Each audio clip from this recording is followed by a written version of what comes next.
ಇವತ್ತಿಂದ ನಾವು ನೋಡ್ತಾ ಇದ್ದೀವಿ ಲೇಯರ್ಸ್ ಬಗ್ಗೆ. ಇಷ್ಟು ದಿನ ನಾವು ಸೆಲೆಕ್ಷನ್ಸ್ ಬಗ್ಗೆ ನೋಡ್ಕೊಂಡ್ವಿ.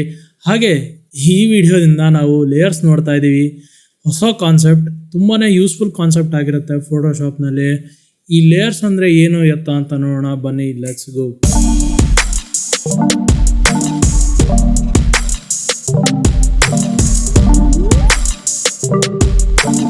ಲೇಯರ್ಸ್ ಅಂದರೆ ಏನಪ್ಪ?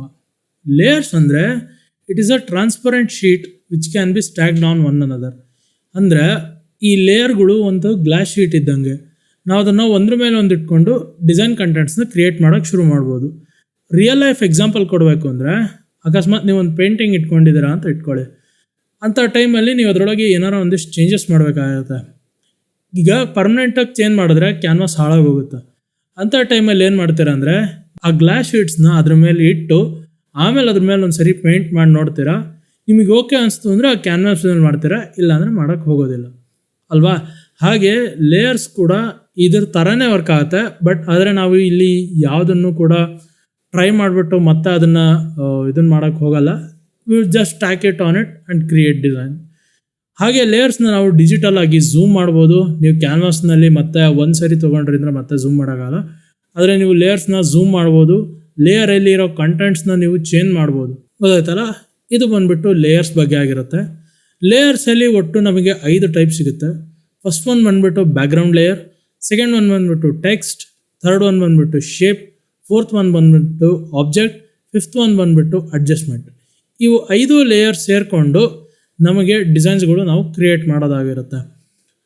ಈಗ ನಾವು ಸ್ಟಾರ್ಟಿಂಗಿಂದ ಕ್ಲಾಸಲ್ಲಿ ಯಾವಾಗಲೂ ಒಂದು ಡಾಕ್ಯುಮೆಂಟ್ ಕ್ರಿಯೇಟ್ ಮಾಡಿದ್ರೆ ಯಾವಾಗಲೂ ಬ್ಯಾಕ್ಗ್ರೌಂಡ್ ಲೇಯರ್ ಅಂತ ಬರ್ತಾನೆ ಇತ್ತು. ನಾವು ಅಲ್ಲಿ ಬ್ಯಾಕ್ಗ್ರೌಂಡ್ ಕಂಟೆಂಟ್ಸಲ್ಲಿ ವೈಟ್ ಕಲರ್ ಅಂತ ಸೆಲೆಕ್ಟ್ ಮಾಡ್ತಿದ್ವಿ. ಅಲ್ಲಿ ನಮಗೆ ಈಗ ವೈಟ್ ಕಲರಲ್ಲಿ ಬ್ಯಾಕ್ಗ್ರೌಂಡ್ ಲೇಯರ್ ಕ್ರಿಯೇಟ್ ಆಗಿ ನಮಗೆ ಡಾಕ್ಯುಮೆಂಟ್ ಓಪನ್ ಆಗ್ತಾ ಇತ್ತು. ಹಾಗೆ ಫಸ್ಟು ಲೇಯರ್ ಕಾನ್ಸೆಪ್ಟ್ನ ಒಂದು ಸ್ವಲ್ಪ ತಿಳ್ಕೊಂಡು ಬ್ಯಾಕ್ಗ್ರೌಂಡ್ ಲೇಯರ್ಗೆ ಮೂವ್ ಆನ್ ಆಗೋಣ. ಸೊ ಇಲ್ಲೊಂದು ಸಿಂಪಲ್ ಆಗಿ ಒಂದು ಡಿಸೈನ್ ಇದೆ. ಈಗ ಒಂದೊಂದಾಗೆ ಇದರೊಳಗೆ ಯಾವ್ಯಾವ ಲೇಯರ್ ಬಳಸಿದೆ ಅಂತ ನೋಡ್ತಂತ ಹೋಗೋಣ ಈ ಡಿಸೈನಲ್ಲಿ. ಫಸ್ಟ್ ಬಂದ್ಬಿಟ್ಟು ಬ್ಯಾಕ್ಗ್ರೌಂಡ್ ಕಲರ್ ಅಂದರೆ ಏನು, colour fill adjustment layer. Adjustment ಲೇಯರಿಂದ ನಾನೊಂದು ಕಲರ್ ತೊಗೊಂಡಿದ್ದೀನಿ. ಆದಮೇಲೆ ಓನ್ಲಿ ಟೆಕ್ಸ್ಟ್, ನನಗೆ ಎಷ್ಟು ಟೆಕ್ಸ್ಟ್ ಬೇಕೋ ನಾನು ಅಷ್ಟು ಟೆಕ್ಸ್ಟ್ ತೊಗೊಂಡಿದ್ದೀನಿ. ಅದಾದಮೇಲೆ ಸಬ್ಜೆಕ್ಟ್ ಲೇಯರ್. ಸಬ್ಜೆಕ್ಟ್ ಆದಮೇಲೆ ಒಂದು ಸಣ್ಣ ಪುಟ್ಟ ಏನು ಡಿಸೈನ್ ರೀತಿಲಿ ಕಾಣೋಕ್ಕೋಸ್ಕರ ಸಣ್ಣ ಪುಟ್ಟ ಲೇಯರ್ಸ್ ತೊಗೊಂಡು ಮತ್ತು ಅದ್ರದ್ದು ಅಡ್ಜಸ್ಟ್ಮೆಂಟ್ ಮಾಡಿರೋದು. ಗೊತ್ತಾಯ್ತಲ್ಲ? ಸೊ ಇದು ಬಂದುಬಿಟ್ಟು ನಮಗೆ ಲೇಯರ್ಸ್ ಆಗಿರುತ್ತೆ. ನನಗೆ ಹೆಂಗೆ ಬೇಕೋ ಹಾಗೆ ಸ್ಟ್ಯಾಕಪ್ ಮಾಡಿದ್ದೀನಿ. ಸ್ಟ್ಯಾಕಪ್ ಮಾಡಿದಾಗ ಯಾವ ಲೇಯರ್ ಟಾಪಲ್ಲಿ ಇರುತ್ತಲ್ಲ ಆ ಲೇಯರ್ಗೆ ಯಾವಾಗಲೂ ಜಾಸ್ತಿ ಪ್ರಯಾರಿಟಿ ಇರುತ್ತೆ.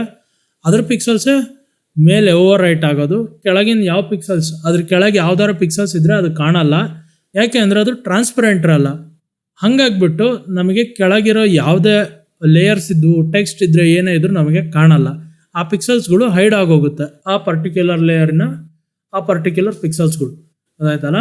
ಇಲ್ಲೇ ನಾವು ನೋಡ್ತಾ ಇದ್ದೀವಲ್ಲ ಡಿಸೈನಲ್ಲಿ, ಒಳಗೆ ಅಲ್ಲಿ ನಮಗೆ ನಮ್ಮ ಏನು ಸಬ್ಜೆಕ್ಟ್ ಇದೆಯಲ್ಲ ಅದ್ರ ಕೈ ಒಂದು ಲೆಟರ್ ಒಳಗೆ ಹೋಗಿದೆ ಮತ್ತು ಅದರಿಂದ ಬಾಲ್ ಹಿಡ್ಕೊಂಡಿದೆ ಅದು ಒಟ್ಟು ಅಲ್ವಾ? ಸೊ ಆ ರೀತಿಯಲ್ಲಿ ಮಾಡೋಕ್ಕೂ ಕೂಡ ನಾವು ಲೇಯರ್ ಪ್ರಯಾರಿಟಿನ ನೋಡ್ತೀವಿ. ಇಲ್ಲಿ ಒಂದು ಸಬ್ಜೆಕ್ಟ್ ಇದೆ ಮತ್ತು ಇಲ್ಲೂ ಒಂದು ಸಬ್ಜೆಕ್ಟ್ ಇದೆ. ಈ ಸಬ್ಜೆಕ್ಟ್ ಒಳಗೆ ನನಗೆ ಏನೇನು ಬೇಕೋ ರಿವೀಲ್ ಮಾಡಿದ್ದೀನಿ ಅಲ್ಲಿ ಅಷ್ಟೇ. ಇಲ್ಲಿ ರೂಲ್ಸ್ ಒಳಗೂ ಅಷ್ಟೇ, ಲೆಗ್ ಹೊರಗೆ ತರಬೇಕಾಗಿತ್ತು, ಲೆಗ್ ಹೊರಗೆ ತಂದಿದ್ದೀನಿ. ಹ್ಯಾಂಡ್ಸ್ ಹೊರಗೆ ತರಬೇಕಾಯಿತು, ಹ್ಯಾಂಡ್ಸ್ನ ಹೊರಗೆ ತಂದಿದ್ದೀನಿ. ಅದಾಯ್ತಲ್ಲ? ಹೀಗೆ ನಮಗೆ ಏನೇನು ಬೇಕೋ ನಾವು ಅದಷ್ಟನ್ನೇ ತಂದ್ಕೋಬೋದು ಲೇಯರ್ಸಿಂದ. ಈ ರೀತಿಯಲ್ಲಿ ನಾವು ಯಾವ ಲೇಯರ್ನ ಟಾಪಲ್ಲಿ ಇಡ್ತೀವಲ್ಲ, ಟಾಪ್ ಲೇಯರ್ ಆಲ್ವೇಸ್ ಪ್ರಯಾರಿಟೈಸ್ ಆಗುತ್ತೆ. ಯೂಶ್ವಲಿ ಇದು ಸಬ್ಜೆಕ್ಟ್ ಆಗಿರುತ್ತೆ ಇಲ್ಲ ಟೆಕ್ಸ್ಟ್ ಆಗಿರುತ್ತೆ. ಬ್ಯಾಕ್ಗ್ರೌಂಡ್ ಲೇಯರ್ ಬಗ್ಗೆ ಸ್ವಲ್ಪ ಈಗ ತಿಳ್ಕೊಳ್ಳೋಣ. ಬ್ಯಾಕ್ಗ್ರೌಂಡ್ ಲೇಯರ್ ಅಂದರೆ ಏನು? ಬ್ಯಾಕ್ಗ್ರೌಂಡ್ ಲೇಯರು ನಮಗೆ ಒಂದು ಡಾಕ್ಯುಮೆಂಟ್ನ ಕ್ರಿಯೇಟ್ ಮಾಡ್ಬೇಕಾದ್ರೆ ಡಿಫಾಲ್ಟಾಗಿ ಬರುತ್ತೆ. ಇಲ್ಲ ಅಕಸ್ಮಾತ್ ಒಂದು ಇಮೇಜ್ನ ಇಂಪೋರ್ಟ್ ಮಾಡಿದಾಗ ಡಿಫಾಲ್ಟಾಗಿ ಅದೇ ಇಮೇಜ್ ಬ್ಯಾಕ್ಗ್ರೌಂಡ್ ಆಗಿ ಬರುತ್ತೆ. ಈಗ ನಾನು ಕ್ರಿಯೇಟ್ ಮಾಡಿರೋದಾಗಿಂದರೆ ಇಲ್ಲಿ ಡಾಕ್ಯುಮೆಂಟ್ ನಿಮಗೆ ಬ್ಯಾಕ್ಗ್ರೌಂಡ್ ಲೇಯರ್ ಕಾಣ್ತಾ ಇದೆ. ನಿಮ್ಗೆ ಇನ್ನೊಂದು ಸರಿ ತೋರಿಸ್ತೀನಿ ನೋಡಿರಿ. ಈಗ ನಾನೊಂದು ಇಮೇಜ್ನ ಏನಾರ ಒಂದು ಡಾಕ್ಯುಮೆಂಟ್ನ ಕ್ರಿಯೇಟ್ ಮಾಡಿದೆ ಅಂದರೆ ಇಲ್ಲಿ ನೋಡಿರಿ, ಬ್ಯಾಕ್ಗ್ರೌಂಡ್ ಕಂಟೆಂಟ್ಸಲ್ಲಿ ಇಲ್ಲಿ ನಮಗೆ ಕಲರ್ಸ್ ಇದೆ, white, black, background colour, transparent, custom ಅಂತ ಹೇಳ್ಬಿಟ್ಟು. ಇದರೊಳಗೆ ನಿಮಗೆ ಯಾವ್ದು ಬೇಕಾದ್ರೆ ಚೂಸ್ ಮಾಡಿರಿ. ಎಸ್ಪೆಷಲಿ ನಾನು ಬ್ಯಾಕ್ಗ್ರೌಂಡ್ ಕಲರ್ ಬಗ್ಗೆ ಒಂದು ಸರಿ ಹೇಳ್ತೀನಿ. ಈಗ ಬ್ಯಾಕ್ಗ್ರೌಂಡ್ ಕಲರಲ್ಲಿ ನಾನು ಇಲ್ಲೇ ಏನು ಎರಡು ನಮಗೆ ಕಲರ್ ಪ್ಯಾಲೆಟ್ ಇದೆಯಲ್ಲ, ಇಲ್ಲಿ ಫಸ್ಟ್ ಬ್ಲ್ಯಾಕ್ ಇರೋದು ಫೋರ್ಗ್ರೌಂಡ್ ಕಲರ್, ಹಿಂಗಡೆ ವೈಟ್ ಇದೆಯಲ್ಲ ಅದು ಬ್ಯಾಕ್ಗ್ರೌಂಡ್ ಕಲರ್. ಈಗ ನಾನು ಬ್ಯಾಕ್ಗ್ರೌಂಡ್ ಕಲರ್ ರೆಡ್ ಕೊಟ್ಬಿಟ್ಟು ನೆಕ್ಸ್ಟ್ ಈಗ ಏನಾರ ಒಂದು ಫೈಲ್ನ ಕ್ರಿಯೇಟ್ ಮಾಡ್ತೀನಿ. ಇಲ್ಲಿ ಬ್ಯಾಕ್ಗ್ರೌಂಡ್ ಕಂಟೆಂಟ್ಸಲ್ಲಿ ನಾನು ಬ್ಯಾಕ್ಗ್ರೌಂಡ್ ಕಲರ್ ಕೊಡ್ತಾ ಇದ್ದೀನಿ. ಕ್ರಿಯೇಟ್ ಕೊಟ್ಟೆ ಅಂದರೆ ನಮಗೆ ಬ್ಯಾಕ್ಗ್ರೌಂಡ್ ಕಲರ್ ಬರುತ್ತೆ, ಗೊತ್ತಾಯ್ತಲ್ಲ. ಹೀಗೆ ಅಕಸ್ಮಾತ್ ನಾನು ವೈಟ್ ಕ್ರಿಯೇಟ್ ಮಾಡಿದೆ ಅಂದರೆ ವೈಟ್ ಬರುತ್ತೆ. ಈಗ ನಾನು ವೈಟ್ ಇಟ್ಕೊಂಡಿದ್ದೀನಿ, ಬ್ಯಾಕ್ಗ್ರೌಂಡ್ ಕಂಟೆಂಟ್ಸ್ ವೈಟ್ ಇದೆ, ಕ್ರಿಯೇಟ್ ಮಾಡಿದೆ ಅಂದರೆ ವೈಟ್ ಬರುತ್ತೆ. ಯೂಶ್ವಲಿ ನಾವು ಯಾವುದೇ ಒಂದು ಡಾಕ್ಯುಮೆಂಟಲ್ಲಿ ಬ್ಯಾಕ್ಗ್ರೌಂಡ್ ಕಲರ್ನ ವೈಟ್ ಇಟ್ಟಿರ್ತೀವಿ, ಇಲ್ಲ ಅಂದರೆ ಟ್ರಾನ್ಸ್ಪರೆಂಟ್. ಯೂಶ್ವಲಿ ಯಾರು ಬ್ಲ್ಯಾಕ್ ಅದರ್ ಕಲರ್ಸ್ ಯೂಶ್ವಲಿ ಬಳಸಲ್ಲ. ನಾವು ಡಿಫಾಲ್ಟಾಗಿ ನಮಗೆ ಫೋಟೋಶಾಪ್ ಕಡೆಯಿಂದನೂ ಬರೋದು ವೈಟೇ ಕೂಡ. ನಿಮಗೆ ಬೇಕು ಅಂದರೆ ನೀವು ಟ್ರಾನ್ಸ್ಪರೆಂಟ್ ಇಟ್ಕೋಬೋದು. ಟ್ರಾನ್ಸ್ಪರೆಂಟ್ ಇಟ್ಕೊಂಡ್ರೆ ಏನಾಗುತ್ತೆ ಅಂದರೆ ಈ ರೀತಿಲಿ ಬಾಕ್ಸ್ ಫಾರ್ಮೇಷನ್ ಬರುತ್ತೆ, ಚೆಕ್ಸ್ ಬಾಕ್ಸ್ ಫಾರ್ಮೇಷನ್ ಇರುತ್ತೆ. ಗ್ರೇ ಮತ್ತು ವೈಟಿನ ಚೆಕ್ಸ್ ಬಾಕ್ಸ್ ಬರುತ್ತೆ, ಅದು ರೆಪ್ರೆಸೆಂಟ್ ಮಾಡುತ್ತೆ ಇಲ್ಲಿ ಈ ಬ್ಯಾಕ್ಗ್ರೌಂಡ್ ಇದೆಯಲ್ಲ ಅದು ಟ್ರಾನ್ಸ್ಪರೆಂಟ್ ಇದೆ ಅಂತ. ಇದರೊಳಗೆ ಮಾತ್ರ ನಿಮಗೆ ಬ್ಯಾಕ್ಗ್ರೌಂಡ್ ಲೇಯರ್ ಅಂತ ಕ್ರಿಯೇಟ್ ಆಗೋಲ್ಲ. ಇದನ್ನು ನೀವು ಈಗ ನಾನೊಂದು ಲೇಯರ್ ಕ್ರಿಯೇಟ್ ಮಾಡಿ ಈ ಲೇಯರ್ನ ಡಿಲೀಟ್ ಕೂಡ ಮಾಡ್ಬೋದು, ಅದಾಯ್ತಲ್ಲ. ಹಾಗೆ ನೆಕ್ಸ್ಟ್ ನಾರ್ಮಲ್ ಆಗಿ ಒಂದು ವೈಟ್ ಕಲರ್ ಕೊಟ್ಕೊಂಡು ಕ್ರಿಯೇಟ್ ಮಾಡ್ಕೊಳ್ಳೋಣ. ಬ್ಯಾಕ್ಗ್ರೌಂಡ್ ಅಂತ ಬಂತು, ಮತ್ತು ಒಂದು ಲಾಕ್ ಇದೆ ನಮಗೆ ಇಲ್ಲಿ. ಈ ಲಾಕ್ ಏನು ರೆಪ್ರೆಸೆಂಟ್ ಮಾಡುತ್ತೆ ಅಂದರೆ ಈ ಲೇಯರ್ನ ನಾವು ಮೂವ್ ಮಾಡೋದಕ್ಕೆ ಬರೋದಿಲ್ಲ ಅಥವಾ ಎಡಿಟ್ ಮಾಡೋದಕ್ಕೆ ಆಗೋದಿಲ್ಲ. If I try to move, ನಮಗೆ ಒಂದು ಎರರ್ ಬರ್ತಿದೆ. ಇದನ್ನು ನೀವು ನಾರ್ಮಲ್ ಲೇಯರಿಗೆ ಕನ್ವರ್ಟ್ ಮಾಡ್ಕೊಳ್ರಿ, ಆಮೇಲೆ ಇದನ್ನು ನೀವು ಮೂವ್ ಮಾಡಿರಿ ಅಂತ ನಮಗೆ ಒಂದು ಎರರ್ ತೋರಿಸ್ತಾ ಇದೆ. ಹಾಗೆ ಆದರೆ ನೀವು ಪಿಕ್ಸಲ್ಸಲ್ಲಿ ಪೇಂಟ್ ಇದೆಲ್ಲ ಮಾಡ್ಬೋದು. ನೀವು ಮೂವ್ ಮಾಡೋಕ್ಕೆ ಬರೋಲ್ಲ, ಹಾಗೆ ಇದ್ರ ಕಂಟೆಂಟ್ಸ್ ಏನು ತೆಗಿಯೋಕ್ಕೆ ಬರೋಲ್ಲ. ಯೂಶ್ವಲಿ ಒಂದು ನಾರ್ಮಲ್ ಲೇಯರ್ ಒಳಗೆ ನಮಗೆ ಫಿಲ್, ಒಪ್ಯಾಸಿಟಿ, ಬ್ಲೆಂಡ್ ಮೋಡ್ಸ್ ಇವೆಲ್ಲ ಸಿಗುತ್ತೆ. ಇದು ಯಾವುದಕ್ಕೂ ಆಪ್ಷನ್ಸು ನಮಗೆ ಬ್ಯಾಕ್ಗ್ರೌಂಡ್ ಲೇಯರಲ್ಲಿ ಸಿಗೋದಿಲ್ಲ. ಬ್ಯಾಕ್ಗ್ರೌಂಡ್ ಲೇಯರ್ ಇದೆಲ್ಲದಿಂದನೂ ಲಾಕ್ ಆಗಿರುತ್ತೆ. ಅಕಸ್ಮಾತ್ ನಾನು ಈ ಬ್ಯಾಕ್ಗ್ರೌಂಡ್ ಲೇಯರ್ ಏನಾರ ಎರೇಸ್ ಮಾಡಿದೆ ಅಂದರೆ, ಎರೇಸರ್ ಟೂಲ್ ತೊಗೊತಾ ಇದ್ದೀನಿ ನಾನು. ಇದು ಎರೇಸರ್ ಟೂಲಿಂದ ಅಕಸ್ಮಾತ್ ನಾನು ಏನಾರ ಎರೇಸ್ ಮಾಡಿದೆ ಅಂದರೆ ನಿಮಗೆ ಅನಿಸ್ತಿರ್ಬೋದು ಇಲ್ಲಿ ಏನು ಎರೇಸ್ ಆಗ್ತಿಲ್ಲ ಅಂತ, ಆದರೆ ಎರೇಸ್ ಆಗ್ತಾ ಇದೆ. ಎರೇಸ್ ಆಗಿಬಿಟ್ಟು ಬ್ಯಾಕ್ಗ್ರೌಂಡ್ ಕಲರೇ ಫಿಲ್ ಆಗ್ತಾ ಇದೆ. ಈಗ ನಾನು ಬ್ಯಾಕ್ಗ್ರೌಂಡ್ ಕಲರ್ನ ಚೇಂಜ್ ಮಾಡ್ತಾ ಇದ್ದೀನಿ. ಈಗ ನಾನು ಏನಾರ ಎರೇಸ್ ಮಾಡಿದೆ ಅಂದರೆ ನನಗೀಗ ಆ ಕ್ಯಾನ್ವಾಸ್ ಪೂರ ಬ್ಯಾಕ್ಗ್ರೌಂಡ್ ಕಲರ್ ಫಿಲ್ ಆಗುತ್ತೆ, ಅದಾಯ್ತಲ್ಲ. ಅಕಸ್ಮಾತ್ ನೀವು ಏನು ಬ್ಯಾಕ್ಗ್ರೌಂಡ್ ಕಂಟೆಂಟ್ ಇಡ್ತೀರಲ್ಲ, ಯೂಶ್ವಲಿ ಇಲ್ಲ ಬ್ಯಾಕ್ಗ್ರೌಂಡ್ ಕಲರ್ ಇಲ್ಲಾಂದರೆ ಟ್ರಾನ್ಸ್ಪರೆಂಟ್ ಆಗುತ್ತೆ, ಗೊತ್ತಾಯ್ತಲ್ಲ. ನಾವು ಅಕಸ್ಮಾತ್ ಎರೇಸರ್ ಟೂಲ್ ತೊಗೊಂಡು ಏನಾರ ಎರೇಸ್ ಮಾಡಿದ್ವಿ ಅಂದರೆ ನಾರ್ಮಲ್ ಬ್ಯಾಕ್ಗ್ರೌಂಡ್ ಲೇಯರ್ ಮೇಲೆ ಬ್ಯಾಕ್ಗ್ರೌಂಡ್ ಕಲರಲ್ಲಿ ಏನಿರುತ್ತೋ ಅದೇ ಬರುತ್ತೆ. ಇದು ಬಂದ್ಬಿಟ್ಟು ಬ್ಯಾಕ್ಗ್ರೌಂಡ್ ಲೇಯರ್. ಬ್ಯಾಕ್ಗ್ರೌಂಡ್ ಲೇಯರಲ್ಲಿ ಯಥೇಚ್ಛವಾಗಿ ನಾವು ಏನು ಮಾಡೋದಿಲ್ಲ, it's just a normal layer. ಆದರೆ ಇದನ್ನು ನಾವು ಲೇಯರ್ನ ಕನ್ವರ್ಟ್ ಕೂಡ ಮಾಡ್ಕೋಬೋದು. ಹೆಂಗಪ್ಪ ಅಂದರೆ ಈ ಲಾಕ್ ಮೇಲೆ ಕ್ಲಿಕ್ ಮಾಡಿದ್ರೆ ಇದು ಲೇಯರ್ 0 ಆಗುತ್ತೆ. ಇಲ್ಲ ಅಂದರೆ ನಾವು ಇದನ್ನು ಮೂವ್ ಮಾಡಿದಾಗ ಕನ್ವರ್ಟ್ ನಾರ್ಮಲ್ ಲೇಯರ್ ಅಂತ ಕೊಟ್ವಿ ಅಂದರೆ ಇದನ್ನು ಮಾಡ್ಬೋದು. ಇಲ್ಲ ಅಂದರೆ ಇದ್ರ ಮೇಲೆ ಡಬಲ್ ಕ್ಲಿಕ್ ಮಾಡಿದ್ರೆ ನಮಗೆ ಲೇಯರ್ನ ನೇಮ್ ಮಾಡ್ಬೋದು. ಇಲ್ಲೇ ನಾವು ಲೇಯರ್ನ ನಾನು ಮತ್ತೆ ಬ್ಯಾಕ್ಗ್ರೌಂಡ್ ಅಂತಲೇ ಲೇಯರ್ ನೇಮ್ ಮಾಡ್ತೀನಿ. ಬ್ಯಾಕ್ಗ್ರೌಂಡ್ ಅಂತಲೇ ನೇಮ್ ಮಾಡಿಬಿಟ್ಟು ನಿಮ್ಗೆ ಯಾವ್ದಾರ ಕಲರ್ ಬೇಕು ಅಂದರೆ ಅದು ಕಲರ್ ಫಿಲ್ ಮಾಡ್ಬೋದು. ಇಲ್ಲಿ ಬ್ಲೆಂಡ್ ಮೋಡ್ನ ನೀವು ಬೇಕು ಅಂದರೆ ಚೇಂಜ್ ಮಾಡ್ಬೋದು. ಇದ್ರ ಒಪ್ಯಾಸಿಟಿ ಕೂಡ ಚೇಂಜ್ ಮಾಡ್ಕೋಬೋದು, ಅದಾಯ್ತಲ್ಲ. ಇದು ಬಂದುಬಿಟ್ಟು ಬ್ಯಾಕ್ಗ್ರೌಂಡ್ ಲೇಯರ್ ಬಗ್ಗೆ ಆಗಿರುತ್ತೆ. ನಾವು ಹಳೆ ವೀಡಿಯೋಸಲ್ಲಿ ನೋಡಿದ್ವಿ ಸೆಲೆಕ್ಷನ್ಸ್ ಬಗ್ಗೆ. ನಾವು ಸೆಲೆಕ್ಷನ್ ಮಾಡ್ಕೊಂಡ್ಮೇಲೆ Ctrl+J ಅಂದರೆ ಲೇಯರ್ ವಯ ಕಾಪಿ ಮಾಡ್ತಾಯಿದ್ವಿ.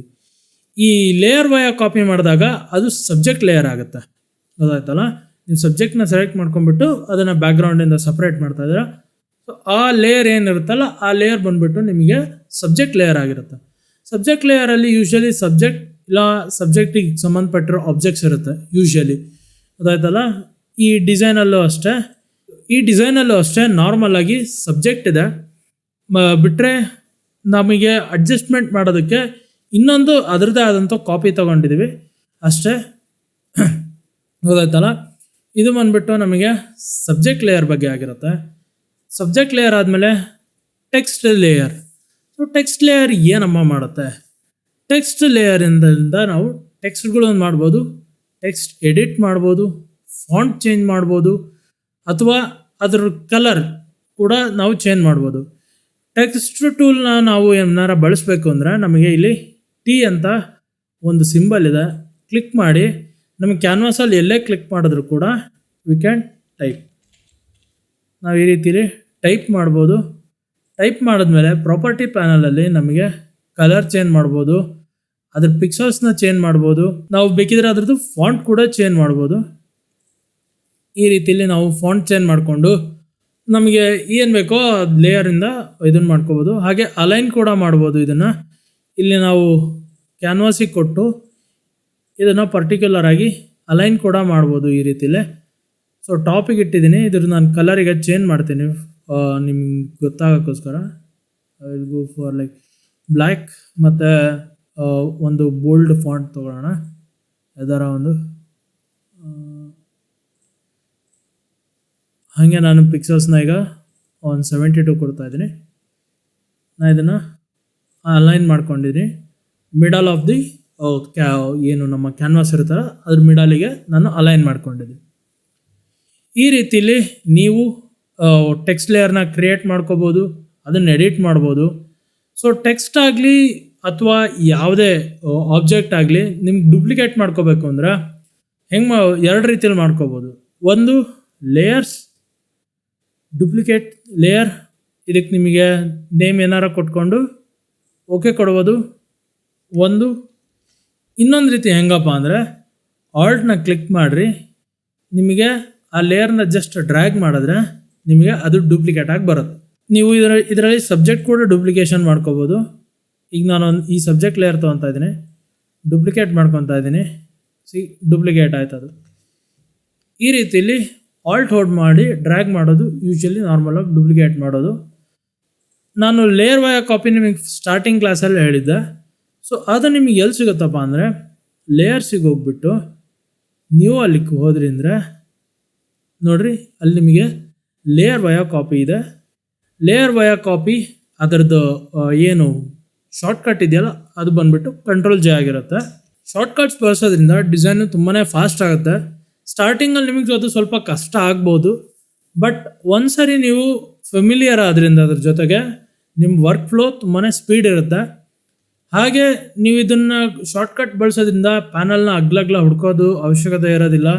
ಆಪ್ಷನ್ ಬಾರಲ್ಲಿ ಹೋಗ್ಬಿಟ್ಟು ಆಪ್ಷನ್ ಬಾರಲ್ಲಿ ಏನೇನಿದೆ, ಯಾವ್ಯಾವ ಕಂಟೆಂಟಲ್ಲಿದೆ ಅಂತ ಅದನ್ನು ನೋಡೋದಕ್ಕಿಂತ ಶಾರ್ಟ್ಕಟ್ ಬಳಸೋದ್ರಿಂದ ಈಸಿಯಾಗಿ ನಡ್ಕೊಂಡು ಹೋಗುತ್ತೆ. ನೆಕ್ಸ್ಟ್ ಬಂದುಬಿಟ್ಟು ಅಡ್ಜಸ್ಟ್ಮೆಂಟ್ ಲೇಯರ್ ಆಗಿರುತ್ತೆ. ಅಡ್ಜಸ್ಟ್ಮೆಂಟ್ ಲೇಯರ್ಸ್ ಅಂದರೆ ನಾವು ಒಂದು ಇಮೇಜಿಗೆ ಕಾಂಟ್ರಾಸ್ಟ್ ಕೊಡೋದಾಗಿರ್ಬೋದು, ಬ್ರೈಟ್ನೆಸ್ ಕೊಡೋದಾಗಿರ್ಬೋದು, ಅಥವಾ ಕಲರ್ ಕರೆಕ್ಷನ್ ಮಾಡೋದಾಗಿರ್ಬೋದು, ಕಲರ್ ಲುಕಪ್ಸ್ ಹಾಕೋದಾಗಿರ್ಬೋದು, ಇವೆಲ್ಲ ಅಡ್ಜಸ್ಟ್ಮೆಂಟ್ ಆಗುತ್ತೆ ಒಂದು ಡಿಸೈನ್ ಒಳಗೆ. ಇಲ್ಲಿ ಏನು ಫಿಲ್ ಲೇಯರ್ ಇದೆಯಲ್ಲ, ಈ ಕಲರ್ ಫಿಲ್, ಇದು ಒಂದು ಕೂಡ ಅಡ್ಜಸ್ಟ್ಮೆಂಟ್ ಲೇಯರೇ ಆಗಿರುತ್ತೆ. ಇಲ್ಲಿ ನಿಮಗೆ ಈ ಅಡ್ಜಸ್ಟ್ಮೆಂಟ್ ಲೇಯರ್ ಎಲ್ಲಪ್ಪ ಸಿಗುತ್ತೆ ಅಂದರೆ ಇಲ್ಲಿ ಫೋಲ್ಡರ್ ಐಕಾನ್, ಇಲ್ಲೇನು ಸರ್ಕಲ್ ಒಳಗೆ ಹಾಫ್ ಬ್ಲ್ಯಾಕ್ ಮತ್ತು ಹಾಫ್ ವೈಟ್ ಇದೆಯಲ್ಲ ಅದ್ರ ಮೇಲೆ ಕ್ಲಿಕ್ ಮಾಡೋದ್ರಿಂದ ನಿಮಗೆ ಒಟ್ಟು ಇಷ್ಟು ಅಡ್ಜಸ್ಟ್ಮೆಂಟ್ ಲೇಯರ್ಸ್ ಕಾಣುತ್ತೆ. ಅದರೊಳಗೆ ಫಸ್ಟ್ 3 ಬಂದುಬಿಟ್ಟು ನಿಮಗೆ ಕಲರ್ ಅಥವಾ ಪ್ಯಾಟ್ರನಿಂದ ಆಗಿರುತ್ತೆ. ನೆಕ್ಸ್ಟು ಲೈಟಿಂಗ್ ಅಡ್ಜಸ್ಟ್ಮೆಂಟ್ ಆಗಿರುತ್ತೆ. ಅದಾದಮೇಲೆ ನೀವು ಕಲರ್ ಅಡ್ಜಸ್ಟ್ಮೆಂಟ್ ಮಾಡ್ತೀರಾ. ನೆಕ್ಸ್ಟ್ ಬಂದುಬಿಟ್ಟು ಗ್ರೇಡಿಯಂಟ್ ಮ್ಯಾಪ್, ಇದು ನಿಧಾನಕ್ಕೆ ನೋಡೋಣ. ಈಗ ಸ್ಟಾರ್ಟಿಂಗ್ ಇಷ್ಟಂತ ತಿಳ್ಕೊಂಡಿರಿ, ಅದಾಯ್ತಲ್ಲ. ಇದಾದಮೇಲೆ ನಮಗೆ 2 ಲೇಯರ್ ಮಧ್ಯೆ ಇಂಟ್ರ್ಯಾಕ್ಟ್ ಮಾಡಬೇಕು ಅಂತ ಟೈಮಲ್ಲಿ ಬ್ಲೆಂಡ್ ಮೋಡ್ ಸಿಗುತ್ತೆ. ಈಗ ಸದ್ಯಕ್ಕೆ 3 ಬ್ಲೆಂಡ್ ಮೋಡ್ ಹೇಳ್ತೀನಿ ನಾನು ನಿಮಗೆ.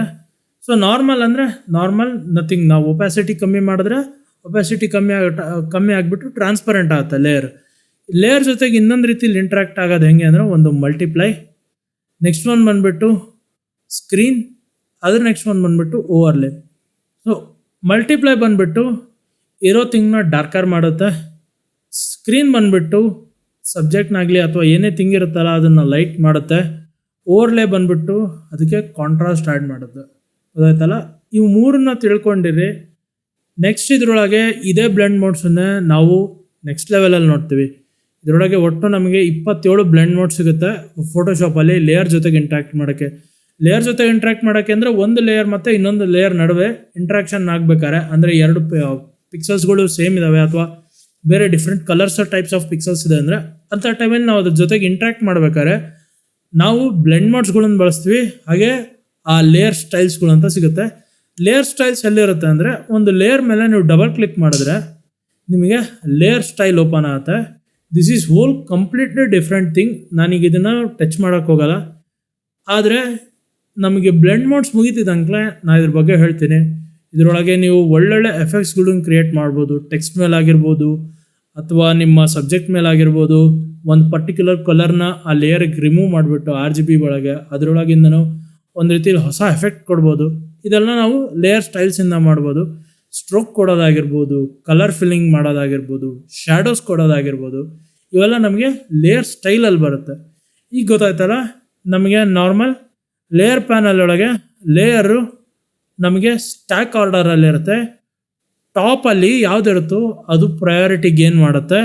ಅದರ ಪಿಕ್ಸಲ್ಸೇ ಯಾವಾಗಲೂ ಕಾಣ್ತಿರುತ್ತೆ. ಕೆಳಗಿನ ಯಾವ ಪಿಕ್ಸಲ್ಸ್ ಕೂಡ ಕಾಣೋದಿಲ್ಲ. ಅಕಸ್ಮಾತ್ ಒಪ್ಯಾಸಿಟಿ ಕಮ್ಮಿ ಆಯಿತು ಅಂದರೆ ಮಾತ್ರ ನಮಗೆ ಕೆಳಗಿನ ಲೇಯರ್ ಪಿಕ್ಸಲ್ಸ್ಗಳು ಕಾಣುತ್ತೆ. ಅದಕ್ಕೆ ನಾನೀಗ ಎಕ್ಸಾಂಪಲ್ ತೋರಿಸ್ಬಿಡ್ತೀನಿ. ಈಗ ನಾನು ಈ ಸಬ್ಜೆಕ್ಟಿನ ಲೇಯರ್ ಒಪ್ಯಾಸಿಟಿ ಈಗ ಕಮ್ಮಿ ಮಾಡ್ತಾ ಇದ್ದೀನಿ.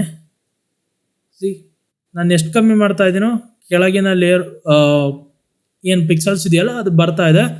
ಒಪ್ಯಾಸಿಟಿ 100% ಆಗ್ತಿದ್ದಂಗೆ ಕೆಳಗಿನ ಎಲ್ಲ ಲೇಯರ್ ಪಿಕ್ಸಲ್ಸ್ಗಳು ಆಫ್ ಆಗಿಬಿಟ್ಟು ಮೇಲಿಂದ ಯಾವುದು ಪ್ರಯಾರಿಟೈಸ್ಡ್ ಲೇಯರ್ ಇರುತ್ತಲ್ಲ ಅದು ಮಾತ್ರ ಕಾಣುತ್ತೆ.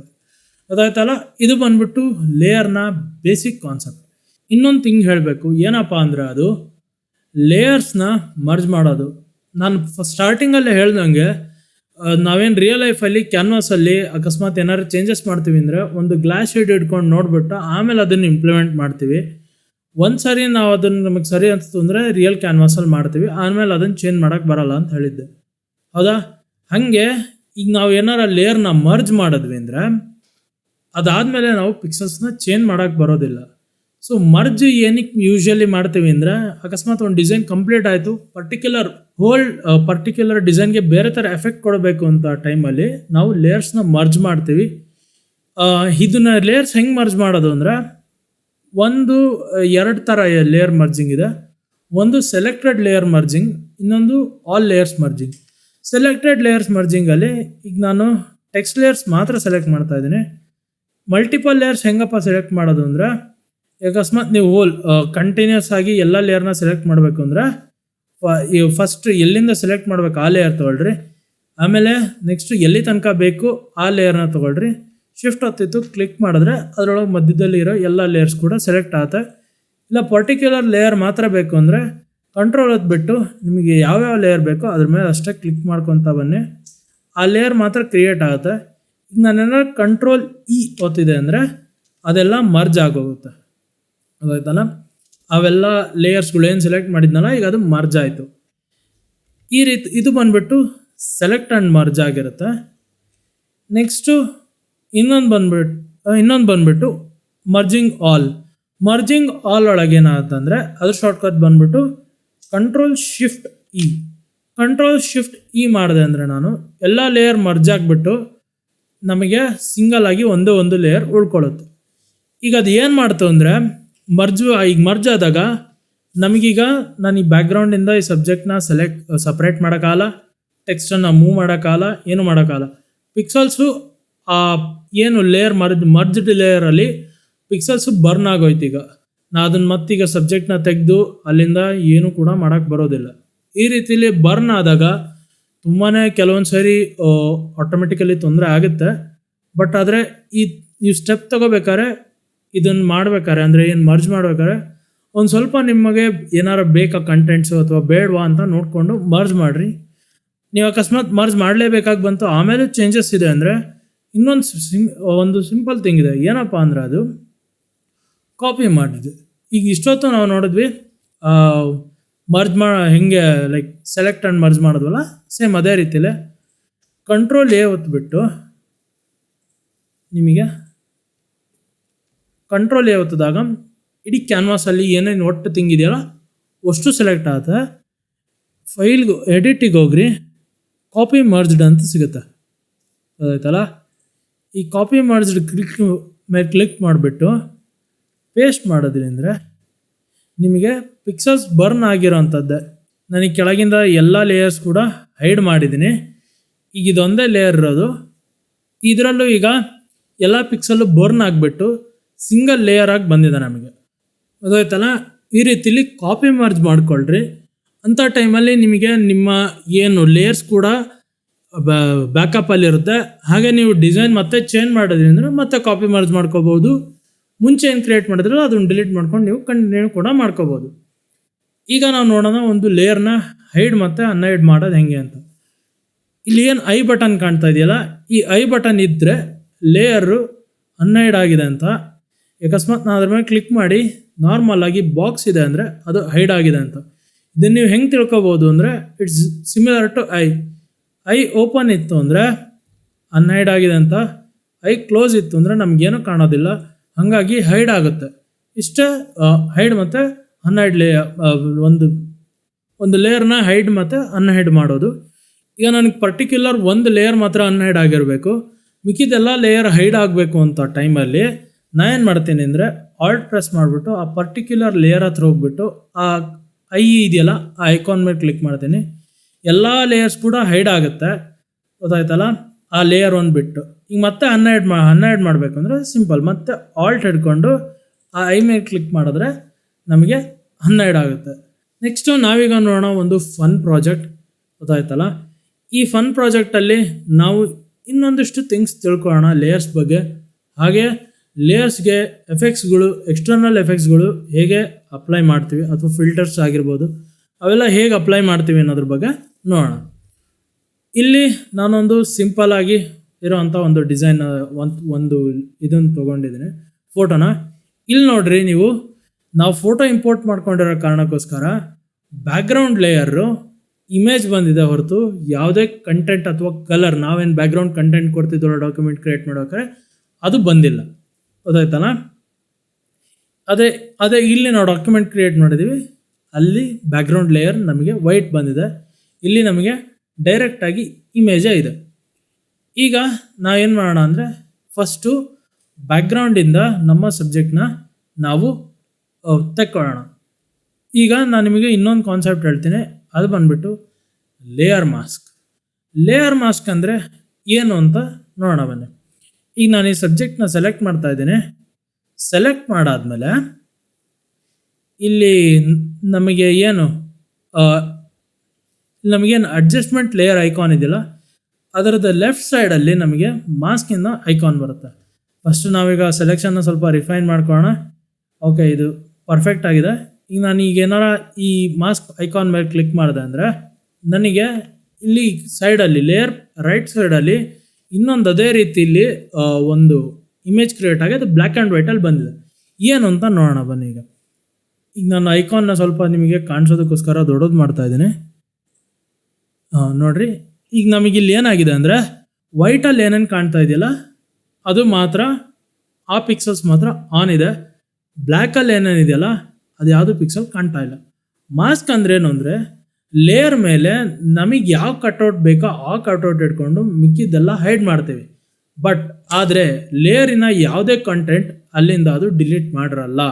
ನಾವು ಲೇಯರ್ ವಾಯ ಕಾಪಿ ಸಬ್ಜೆಕ್ಟ್ನ ಸೆಲೆಕ್ಟ್ ಮಾಡಿಬಿಟ್ಟು ಲೇಯರ್ ವಾಯ ಕಾಪಿ ಮಾಡ್ಬೇಕಾದ್ರೆ ನಮಗೆ ಎಲ್ಲ ಕಂಟೆಂಟ್ ಅಂದರೆ ಏನೇನು ಇತ್ತಲ್ಲ, ಸಬ್ಜೆಕ್ಟ್ ಬಿಟ್ಟು ಏನೇನು ಕಂಟೆಂಟ್ ಇತ್ತಲ್ಲ ಅದೆಲ್ಲ ಪಿಕ್ಸಲ್ಸ್ ಯಾವೂ ಬರ್ತಿರಲಿಲ್ಲ. ನಮಗೆ ಅಕಸ್ಮಾತ್ ಡಿಸೈನ್ ಮಾಡಿದಾಗ ಮತ್ತೆ ಆ ಪಿಕ್ಸಲ್ಸ್ ಯಾವ್ದಾರು ಬೇಕು ಕೆಲವಾರು ಅಂದರೆ ಆಕ್ಸೆಸ್ ಮಾಡೋಕ್ಕಾಗ್ತಿರಲಿಲ್ಲ. ಅದಕ್ಕೋಸ್ಕರನೇ ಮಾಸ್ಕ್ ಇರೋದು. ಮಾಸ್ಕ್ ಏನು ಮಾಡುತ್ತೆ ಅಂದರೆ ಯಾವ್ದು ಕಂಟೆಂಟ್ ನಾವು ಸೆಲೆಕ್ಷನಲ್ಲಿ ಯಾವ ಕಂಟೆಂಟ್ ಸೆಲೆಕ್ಟ್ ಮಾಡಿರ್ತೀವಲ್ಲ ಅದು ಮಾತ್ರ ಇಟ್ಕೊಂಡಿರುತ್ತೆ, ಶೋ ಮಾಡ್ತಿರುತ್ತೆ, ಮಿಕ್ಕಿದೆಲ್ಲ ಹೈಡ್ ಮಾಡಿರುತ್ತೆ. ಈಗ ನಾನು ಏನಾರ ಇದನ್ನು ಮಾಡಿದೆ ಅಂದರೆ ಸಿಮಿಲರ್ ಟು ನಾವು ಏನು ಲೇಯರ್ ವಾಯ ಕಾಪಿ ಮಾಡ್ತಿದ್ವಲ್ಲ ಸಬ್ಜೆಕ್ಟ್ ಸೆಲೆಕ್ಟ್ ಮಾಡಿಬಿಟ್ಟು ಅದರ ಥರನೇ ಸಿಮಿಲರ್ ಆಗಿ ಕೂಡ ಮಾಸ್ಕ್ ವರ್ಕ್ ಆಗುತ್ತೆ. But the difference is content ಯಾವ ಡಿಲೀಟ್ ಆಗಿರೋದಿಲ್ಲ, ಕಂಟೆಂಟ್ ಇದ್ದಲ್ಲೇ ಇರುತ್ತೆ. ಇದ್ರ ಬಗ್ಗೆ ನೆಕ್ಸ್ಟ್ ಈ ಲೇಯರ್ ಕಾನ್ಸೆಪ್ಟ್ ಮುಗಿತಿದ್ದಂಗೆ ಲೇಯರ್ ಮಾಸ್ಕ್ ಕಾನ್ಸೆಪ್ಟ್ ಇದೆ, ಅದರೊಳಗೆ ಡೀಪಾಗಿ ಡಿಸ್ಕಸ್ ಮಾಡೋಣ. ಗೊತ್ತಾಯ್ತಲ್ಲ, ಇದು ಬಂದ್ಬಿಟ್ಟು ಲೇಯರ್ ಮಾಸ್ಕಿಂಗ್ ಬಗ್ಗೆ ನಿಮಗೆ ಗೊತ್ತಿರಲಿ ಅಂತ ಒಂದು ಸಿಂಪಲ್ ಆಗಿ ಹೇಳಿದ್ದೀನಿ ನಾನು.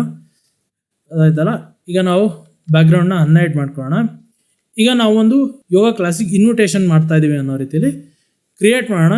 ಈಗ ನಾನು ಸಬ್ಜೆಕ್ಟ್ನ ಹೊರಗೆ ತೆಕ್ಕೊಂಡ್ಮೇಲೆ ನಾನೀಗ ಇನ್ನೊಂದು ಅಂದರೆ ಈ ಬ್ಯಾಕ್ಗ್ರೌಂಡ್ ಲೇಯರಿಂದ ಇನ್ನೊಂದು ಕಾಪಿ ತೊಗೊತಾ ಇದ್ದೀನಿ. ಈಗ ನಾನು ಏನು ಮಾಡ್ತೇನೆ ಅಂದರೆ ನನಗೆ ಸ್ವಲ್ಪ ಈ ಲೇಯರ್ಗೆ ನಾಯ್ಸ್ ಬೇಕು. ನಾಯ್ಸ್ ಅಂದರೆ it is A unwanted graded thing for an image. ನಮಗೆ ನಾಯ್ಸ್ ಇಲ್ದಲೇ ಇದ್ದರೆ ಕೆಲವೊಂದು ಸರಿ ಇಮೇಜ್ ರಿಯಲಿಸ್ಟಿಕ್ ಕಾಣಲ್ಲ. ಅಂಥ ಟೈಮಲ್ಲಿ ನಾವು ನಾಯ್ಸ್ನ ಅಪ್ಲೈ ಮಾಡ್ತೀವಿ. ಗೊತ್ತಾಯ್ತಲ್ಲ. ಈಗ ನಾನು ನಿಮಗೆ ಇನ್ನೊಂದು ಹೊಸ ಕಾನ್ಸೆಪ್ಟ್ನ ಇಂಟ್ರಡ್ಯೂಸ್ ಮಾಡ್ತಾ ಇದ್ದೀನಿ. ಅದು ಏನಪ್ಪ ಅಂದರೆ smart object layer. Smart object layer ಅಂದರೆ ಏನು? ಸ್ಮಾರ್ಟ್ ಆಬ್ಜೆಕ್ಟ್ ಲೇಯರ್ ಅಂದರೆ ಏನು ಅಂತ ತಿಳ್ಕೊಳ್ಳೋಕ್ಕೆ ಈಗ ನಾನು ಏನು ಬ್ಯಾಕ್ಗ್ರೌಂಡ್ ಇಮೇಜನ್ನು ಕಾಪಿ ತೊಗೊಂಡ, ಈಗ ನಾನು ಅದಕ್ಕೆ ಒಂದು ಸಿಂಪಲ್ಲಾಗಿ ನಾಯ್ಸ್ ಆ್ಯಡ್ ಮಾಡ್ತಾ ಇದ್ದೀನಿ. ಈಗ ನಾನು ಹೋಗ್ಬಿಟ್ಟು ನಾಯ್ಸ್ ಏನಾರ ಆ್ಯಡ್ ಮಾಡಿದೆ ಅಂದರೆ ಮೋನೋಕ್ರೋಮ್ಯಾಟಿಕ್ ನಾಯ್ಸ್ ತೊಗೊತಾ ಇದ್ದೀನಿ. ಈಗ ನಾನು ನಾಯ್ಸ್ ಕೊಟ್ಕೊಂಡಿದ್ದೀನಿ. ಗೊತ್ತಾಯ್ತಲ್ಲ.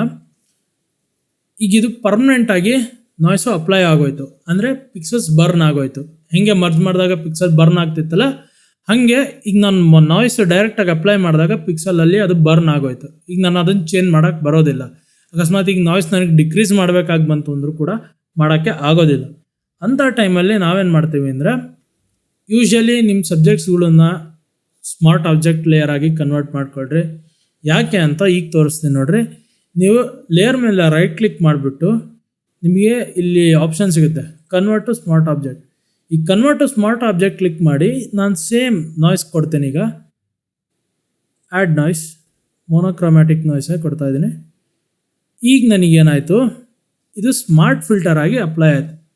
ಈಗ ನಾನು ಇದ್ರ ಮೇಲೆ ಡಬಲ್ ಕ್ಲಿಕ್ ಮಾಡಿ ನಾಯ್ಸ್ನ ರಿಡ್ಯೂಸ್ ಕೂಡ ಮಾಡ್ಬೋದು. ಇದು ನಮಗೆ ತುಂಬಾ ಹೆಲ್ಪ್ ಆಗುತ್ತೆ.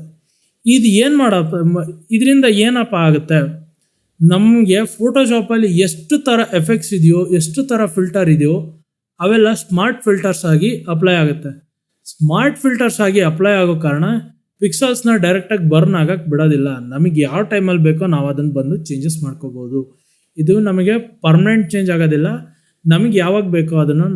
ಈಗ ನನಗೆ ನಾಯ್ಸ್ ಇಷ್ಟೊಂದು ಬೇಡ, I will reduce it for like 50 ಕೊಟ್ಕೊತಾನೆ ನಾಯ್ಸು.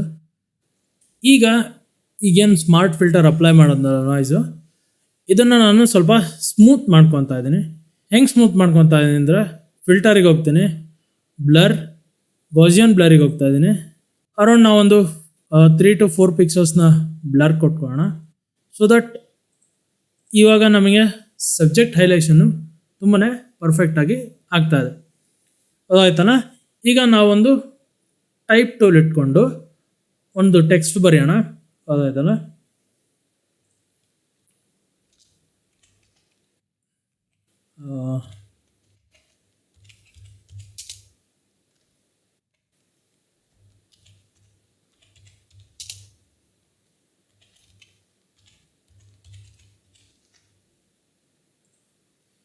ಈಗ ನಾನೊಂದು ಟೆಕ್ಸ್ಟ್ ಬರ್ಕೊಂಡೆ. ಈಗ ನಾನು ಅದರದ್ದು ಪಿಕ್ಸಲ್ಸ್ನ ಚೇಂಜ್ ಮಾಡ್ತಾಯಿದ್ದೀನಿ. ಈಗ ನಾನು ಟೆಕ್ಸ್ಟಿನ ಫಾಂಟ್ ಚೇಂಜ್ ಮಾಡ್ತಾಯಿದ್ದೀನಿ. ಈಗ ಇನ್ನೊಂದು ಸ್ವಲ್ಪ ಟೆಕ್ಸ್ಟ್ನ ದೊಡ್ಡದು ಮಾಡ್ಕೊತಾ ಇದ್ದೀನಿ.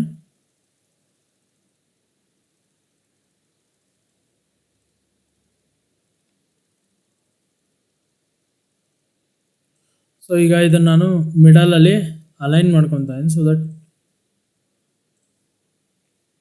ಈಗ ನಮಗೆ ಇದು ಸರಿ ಹೋಯಿತು.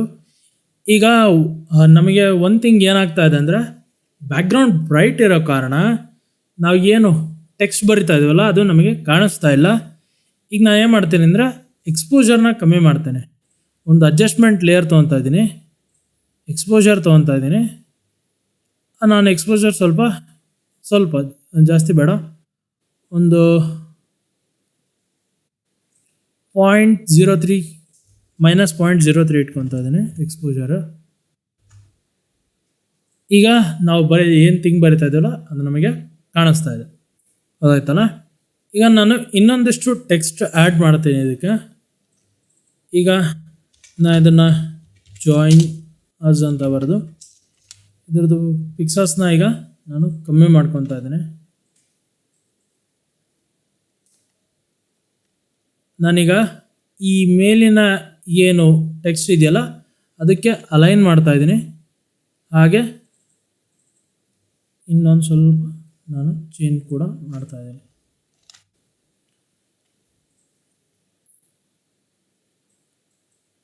ಇದರನ್ನು ನಾನೀಗ ಕಲರ್ ಸ್ಲೈಟಾಗಿ ರೆಡ್ ಕೊಡ್ತೀನಿ, ಸ್ಮೂತ್ ರೆಡ್, ಅಥವಾ you can go for yellow also. ಈಗ ನಾವು ಇನ್ನೊಂದು ಟೆಕ್ಸ್ಟ್ ಆ್ಯಡ್ ಮಾಡೋಣ. ನಾನು ಇದನ್ನು ಇನ್ನೊಂದು ಸ್ವಲ್ಪ ಕೆಳಗೆ ಇಟ್ಕೊತಾ ಇದ್ದೀನಿ, ಜಾಯಿನ್ ಅಸ್ನ. ಈಗ ನಾನು ಇನ್ನೊಂದು ಟೆಕ್ಸ್ಟನ್ನು ಬರ್ತಿದ್ದೀನಿ, ಅದನ್ನು ಕೂಡ ಈಗ ನಾವು ಇಲ್ಲಿ ಇಟ್ಕೊತಾ ಇದ್ದೀವಿ. ಸೊ ಈಗ ನಾವು ಏನು ಮಾಡ್ತಾಯಿದ್ದೀವಿ ಅಂದರೆ ಈ ಟೆಕ್ಸ್ಟಿಂದು ಕಲರ್ ಕೂಡ ಚೇಂಜ್ ಮಾಡೋಣ, so that it should get highlighted even more. ಇದು ಇನ್ನೊಂದು ಸ್ವಲ್ಪ ಹೈಲೈಟ್ ಬರಲಿ ಇದಕ್ಕೆ. ಸೊ ಈ ರೀತಿಯಲ್ಲಿ ಈಗ ನಾ ಇದ್ರದ್ದು ಕೂಡ ಟೆಕ್ಸ್ಟ್ನ ನಾನು ಚೇಂಜ್ ಮಾಡ್ತಾಯಿದ್ದೀನಿ. ಇದು ಯಾವುದಕ್ಕೆ ನಮಗೆ ಸೆಟ್ ಆಗುತ್ತೋ ನಾ ಆ ಟೆಕ್ಸ್ಟ್ನ ತೊಗೊತೀನಿ. ಸೊ ಈಗ ನಾನು ಈ ಟೆಕ್ಸ್ಟ್ನ ಬಳಸ್ಕೊತಾ ಇದ್ದೀನಿ. ನಾನು ಇನ್ನೊಂದು ಸ್ವಲ್ಪ ಎಕ್ಸ್ಪೋಜರ್ ಇನ್ನೊಂದು ಸ್ವಲ್ಪ ಡೌನ್ ಮಾಡ್ತಾಯಿದ್ದೀನಿ, ಒಂದು -0.5 ಹೋಗ್ತಾ ಇದ್ದೀನಿ. ನಾನೀಗ ಎಕ್ಸ್ಪೋಜರ್ನ -0.5ಗೆ ಸೆಟ್ ಮಾಡಿದ್ದೀನಿ. ಈ ರೀತಿಯಲ್ಲಿ ನೀವು ಒಂದು ಸಿಂಪಲ್ ಆಗಿರೋ ಪೋಸ್ಟರ್ನ ಕ್ರಿಯೇಟ್ ಮಾಡ್ಬೋದು. ಹಾಗೆ ಇನ್ನೂ ಒಂದು ಥಿಂಗ್, ನೀವು ಇನ್ನೊಂದು ರೀತಿಯಲ್ಲಿ ಸೊ ಈಗ ನಾವು ಒಂದು ಗ್ರೇನ್ ಆ್ಯಡ್ ಮಾಡ್ಕೊತೀವಿ ಫೋಟೋಗೆ. ಈಗ ನಾನು ಹೆಂಗೆ ಗ್ರೇನ್ ಆ್ಯಡ್ ಮಾಡೋದು ಅಂದರೆ, ಒಂದು ಹೊಸ ಲೇಯರ್ನ ತಗೋಬೇಕು. ಅವಾಗ ನೀವೇನು ಮಾಡಬೇಕು ಅಂದರೆ Ctrl+Shift+N ಪ್ರೆಸ್ ಮಾಡಿಬಿಡ್ರಿ. Ctrl+Shift+N ಪ್ರೆಸ್ ಮಾಡಿಬಿಟ್ಟು ಕಲರ್ ನನ್ ಇಟ್ಬಿಟ್ಟು ಕಲರ್ ಮೋಡ್ನ ಓವರ್ಲೇಗಿಡ್ರಿ. ಓವರ್ಲೇಗಿಟ್ಟು fill with overlay and neutral colour ಅದೇ ಥರ 50% ಗ್ರೇ ಆಗಿ ಇದು ಚೇಂಜ್ ಮಾಡುತ್ತೆ. ಇದು ಏನಾರ ನಾರ್ಮಲ್ ಇತ್ತು ಅಂದರೆ ಈ ರೀತಿಯಲ್ಲಿ ಕಾಣುತ್ತೆ. ಅದು ಓವರ್ಲೇ ಆಯಿತು ಅಂದರೆ ಈ ರೀತಿಯಲ್ಲಿ ನಮಗೆ ಒಂದು ಸಿಂಪಲ್ ಡಿಸೈನ್ ರೆಡಿ. ಇಷ್ಟ ನಮಗೆ ಲೇಯರ್ ಕಾನ್ಸೆಪ್ಟ್ ಬಂದುಬಿಟ್ಟು, ನೆಕ್ಸ್ಟು ನಾವು ಲೇಯರ್ಸ್ ಒಳಗೆ layer masking, layer blend notes ಬಗ್ಗೆ ನೋಡ್ತೀವಿ. ಸೊ ಇವತ್ತಿಗೆ ಇಷ್ಟು ಸಾಕು. ಈ ಡಿಸೈನ್ನ ನೀವು ಹೋಗ್ಬಿಟ್ಟು ಮಾಡಿರಿ, ಹಾಗೆ ನಿಮಗೆ ಏನು ಅನಿಸ್ತು ಅನ್ನೋದನ್ನು ತಿಳಿಸ್ರಿ. ಟಾರ್ಗೆಟ್ ಸರಿಯಾಗಿ ಕಂಪ್ಲೀಟ್ ಆಗ್ತಾಯಿಲ್ಲ ಗೈಸ್, ಯಾಕೆ ಅಂತ ನನಗೂ ಗೊತ್ತಾಗ್ತಾ ಇಲ್ಲ.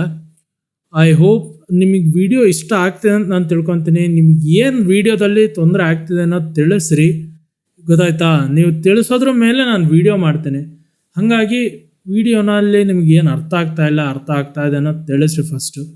ಸೆಕೆಂಡ್ ಥಿಂಗ್ ಬಂದುಬಿಟ್ಟು, ಇಟ್ ಈಸ್ ನಾಟ್ ಲೈಕ್ ಒಂದೆರಡು ವೀಡಿಯೋದಲ್ಲಿ ಆಗಲಿಲ್ಲ ಹಾಗಂತೇನಿಲ್ಲ. ಲೈಕ್ ನನಗೆ ರೆಸ್ಪಾನ್ಸ್ ಗೊತ್ತಾಗ್ತಾ ಇದೆ ಬರ್ತಿರೋದು, ಬಟ್ ಸ್ಟಿಲ್ ನಾನು ನಿಮ್ಮ ಕಡೆಯಿಂದ ಏನು ಎಕ್ಸ್ಪೆಕ್ಟ್ ಮಾಡ್ತಾ ಇದ್ದೀನಿ ಅದು ಸರಿಯಾಗಿ ನನಗೆ ನಿಮ್ಗೆ ಏನು ಆಗ್ತಾ ಇದೆ ಅನ್ನೋದು ಗೊತ್ತಾಗ್ತಾ ಇಲ್ಲ. ನಿಮ್ಗೆ ಅರ್ಥ ಆಗ್ತಾ ಇದೆಯೋ ಬಿಡ್ತಾ ಇದೆಯೋ ನನಗೆ ಅದ್ರ ಬಗ್ಗೆ ಏನೂ ಗೊತ್ತಾಗ್ತಾ ಇಲ್ಲ. ಕಮೆಂಟ್ ಸೆಕ್ಷನ್ ನಾನು ಓಪನ್ ಮಾಡಿಕೊಂಡು ಕೂತಿರ್ತೀನಿ, ವೀಡಿಯೋ ಅಪ್ಲೋಡ್ ಮಾಡಿ ನಾನು ದಿನ ಕೂತಿರ್ತೀನಿ. ಹೆಂಗೆ ಏನು ಆಗ್ತಾ ಇದೆಯೋ ಆಗ್ತಾ ಇಲ್ವೋ ಅನ್ನೋದು ನೋಡ್ತಾ ಇರ್ತೀನಿ ನಾನು. ಸೊ ನಿಮ್ಮ ಕಮೆಂಟ್ಸ್ ನನಗೆ ತುಂಬಾ ಇಂಪಾರ್ಟೆಂಟ್ ಆಗುತ್ತೆ. ನನಗೆ ವ್ಯೂಸ್ ಬಿಟ್ಬಿಡ್ರಿ, ವ್ಯೂಸ್ನ ಬಗ್ಗೆ ನಾನು ತಲೆನೇ ಕೆಡಿಸ್ಕೊಳ್ಳೋದಿಲ್ಲ. ಯಾಕೆಂದರೆ what you guys are watching ನನಗೆ ಅಲ್ಲಿ ಗೊತ್ತಾಗ್ತಾ ಇದೆ. ನೀವು ಕಂಪ್ಲೀಟಾಗಿ ವೀಡಿಯೋ ವಾಚ್ ಮಾಡ್ತಾ ಇದ್ದೀರಾ, ನಿಮ್ಗೆ ಡೌಟೇ ಬರ್ತಿಲ್ಲ ಅಂದರೆ ನನಗೆ ಡೌಟ್ ಬರ್ತಿದೆ ನಾನು ಸರಿಗೆ ಮಾಡ್ತಾ ಇದ್ದೀನೋ ಇಲ್ಲ ಅಂತ. ಸೊ ಜಸ್ಟ್ ಹೋಗ್ಬಿಟ್ಟು ನಿಮ್ಗೆ ಏನು ಅನಿಸುತ್ತೆ ಕಮೆಂಟ್ ಮಾಡಿರಿ. ಸೊ ಈ ವಿಡಿಯೋ ಲೈಕ್ ಬಂದುಬಿಟ್ಟು ಒಂದು 300 ವ್ಯೂಸ್ ಗೊತ್ತಾಯ್ತಲ್ಲ. ಈ ವಿಡಿಯೋ ಚಾಲೆಂಜ್ ಬಂದುಬಿಟ್ಟು ಒಂದು 300 ವ್ಯೂಸ್, ಹಾಗೆ ಒಂದು 50 ಲೈಕ್ಸ್ ಏನು ಮಾಡೋಣ ಈ ಸಲ. ದೊಡ್ಡದಿರ್ಬೋದು, ನೋಡೋಣ. ಅಕಸ್ಮಾತ್ 50 ಲೈಕ್ಸ್ ಮಾಡಿದ್ರಿಂದ ಇನ್ನೊಂದು ಹೊಸ ಥಿಂಗ್ ತೋರಿಸ್ತೀನಿ ಡಿಸೈನಿಂಗ್ ಒಳಗೆ, ಗೊತ್ತಾಯ್ತಲ್ಲ. ಲೇಯರ್ಸ್ ಬ್ಲೆಂಡ್ ಮಾಡೋಳಗೆ ಒಂದು ಡಿಫ್ರೆಂಟ್ ಕಾನ್ಸೆಪ್ಟ್ ಇದೆ, ಅದು ಬೇಗ ತರ್ತೀನಿ ನಾನು. ನೀವು ಎಷ್ಟು ಬೇಗ ನೋಡ್ತಿರೋ ವೀಡಿಯೋನ ಅಷ್ಟು ಬೇಗ ವೀಡಿಯೋ ಬರುತ್ತೆ. ಸೊ ಈ ವಿಡಿಯೋನ ಇಷ್ಟು ಹೇಳ್ತಾ ಇಲ್ಲಿಗೆ ಮುಗಿಸ್ತಾ ಇದ್ದೀನಿ. ಸಿಗೋಣ ಮತ್ತೆ ಮುಂದಿನ ವೀಡಿಯೋದಲ್ಲಿ. ಅಲ್ಲಿವರೆಗೂ ಎಲ್ರಿಗೂ ಗುಡ್ ಬೈ.